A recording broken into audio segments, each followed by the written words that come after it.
సైతం ప్రశంసించిన ఈ పథకం కేంద్ర ప్రభుత్వ పీఎం కిసాన్ కు కూడా మార్గదర్శకమైంది.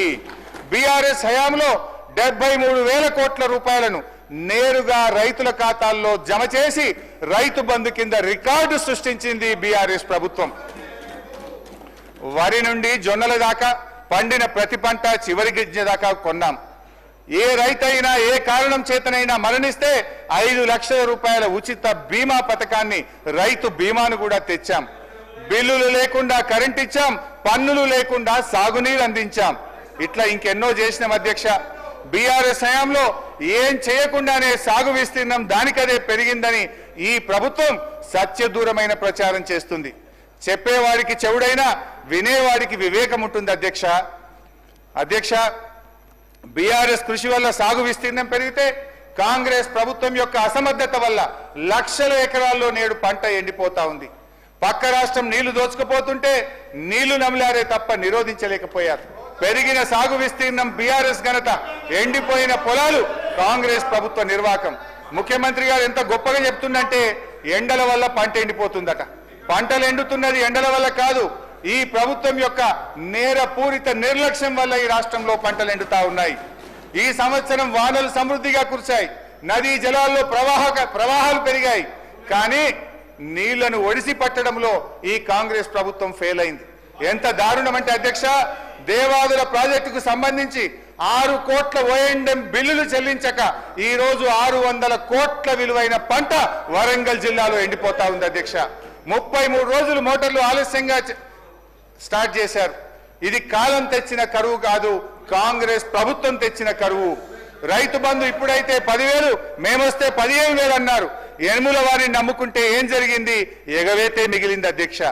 వానకాలం రైతు భరోసా ఎగ్గొట్టారు. యాసంగిలో 15,000 ఇవ్వాల్సిన భరోసా 12,000 కుదించారు. ఇది కూడా కొందరి రైతుల ఖాతాల్లోనే వేశారు. రైతు కూలీలకు భరోసా లేదు, కౌలు రైతుల ప్రస్తావన లేదు. చేతు గుర్తు వారి చేతగాని పాలనలో రైతు మళ్ళీ అప్పు కోసం చెయ్యి చాపాల్సి వస్తుంది అధ్యక్ష. రుణమాఫీ అధ్యక్ష. స్టేట్ లెవెల్ బ్యాంకర్స్ మీటింగ్ లో సంపూర్ణ రుణమాఫీకి ఎంత కావాలంటే 49,500 కోట్ల రూపాయలని చెప్పారు. ఆ రోజు ముఖ్యమంత్రి గారు చాలా గొప్పగా చెప్పారు, ఒక్క సంవత్సరం అవినీతి చేయకుండా కడుపు కట్టుకుంటే 41,000 కోట్లు ఒక్క దెబ్బకు మాఫీ చేయొచ్చని ఆ రోజు చెప్పారు అధ్యక్ష. గౌరవనీయులు భట్టి గారు తన బడ్జెట్ ప్రసంగంలో 31,000 కోట్ల రుణమాఫీ చేస్తామని చెప్పారు. ఈ బడ్జెట్ లోనేమో 20,000 కోట్లు ఇచ్చామంటున్నారు. వాస్తవంగా అయితే అది 15,000-16,000 కోట్లు కూడా చేరలేదు అధ్యక్ష. వాస్తవం ఏమిటంటే అధ్యక్ష, రైతు ఇంటికి బ్యాంకుకు మధ్య ఇంకా తిరుగుతూనే ఉన్నాడు. చివరికి రైతుకు మిగిలింది ఒడువని దుఃఖం, తీరని అప్పు అధ్యక్ష.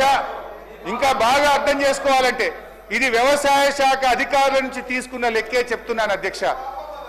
నా సిద్దిపేట నియోజకవర్గంలో పరిస్థితినే ఈ రాష్ట్ర ప్రజలకు అర్థం కావడానికి, రైతాంగానికి అర్థం కావడానికి ఒక ఉదాహరణగా చెప్తున్నా అధ్యక్ష. నా సిద్దిపేట నియోజకవర్గంలో బ్యాంకుల్లో అప్పు తీసుకున్న రైతులు 43,363 మంది.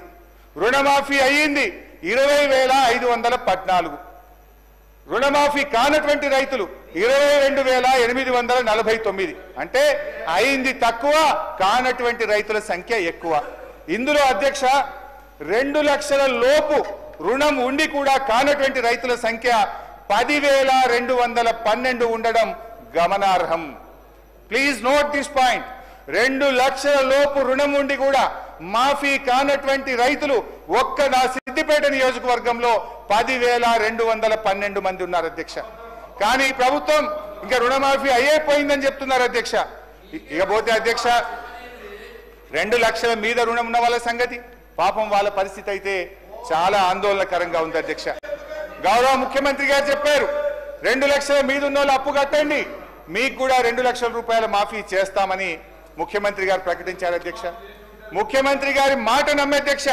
నా నియోజకవర్గం ఉదాహరణ కోసం ఒక 2-3 పేర్లు చెప్తా, చాలా ఉన్నాయి కానీ, గుర్రాలగొంది గ్రామంలో శ్రీనివాసరెడ్డి అనే రైతు యూబీఐ బ్యాంకులో 30 ఆగస్టు 2024 నాడు 2 లక్షల మీద ఉన్న 50,000 కట్టిండి అధ్యక్ష. ఇవాళటి వరకు మాఫీ కాలే.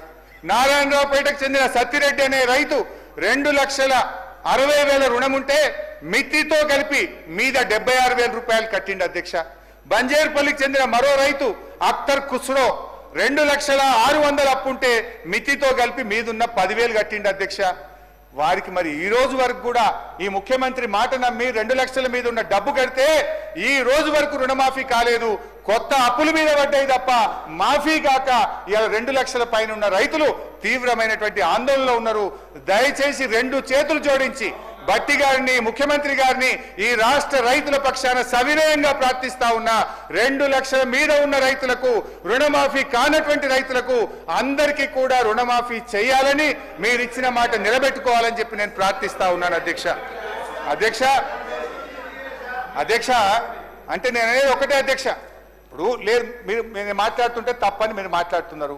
నేను భట్టి గారిని అడుగుతున్నా, మధిర నియోజకవర్గానికి పోదామా, లేదు నా సిద్దిపేట నియోజకవర్గానికి వస్తారా, లేదు ఈ రాష్ట్రంలో ఏ గ్రామానికి పోదామో చెప్పండి.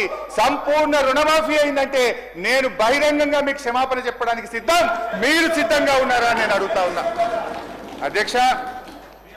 ఇవాళ ప్రజలు అర్థం చేసుకుంటున్నారు అధ్యక్ష. ముఖ్యమంత్రి గారు ఆ రోజు ఏం చెప్పిండు అధ్యక్ష, 1 సంవత్సరం కడుపు కట్టుకుంటే ప్లీజ్ 1 సంవత్సరం కడుపు కట్టుకుంటే రుణమాఫీ అవుతుందన్నారు అధ్యక్ష. ఇవాళ కడుపు కట్టుకుంది ఎవరో, అవినీతి ఆకలి అవుతుంది ఎవరికో ఇవాళ వాళ్ళకే తెలియాలి అధ్యక్ష. నీటిపారుదల రంగం గత బడ్జెట్లో మీరు ఆన్గోయింగ్ ప్రాజెక్టులు పూర్తి చేస్తామన్నారు అధ్యక్ష. 6.5 లక్షల ఎకరాలకు నీళ్లు ఇస్తామన్నారు అధ్యక్ష.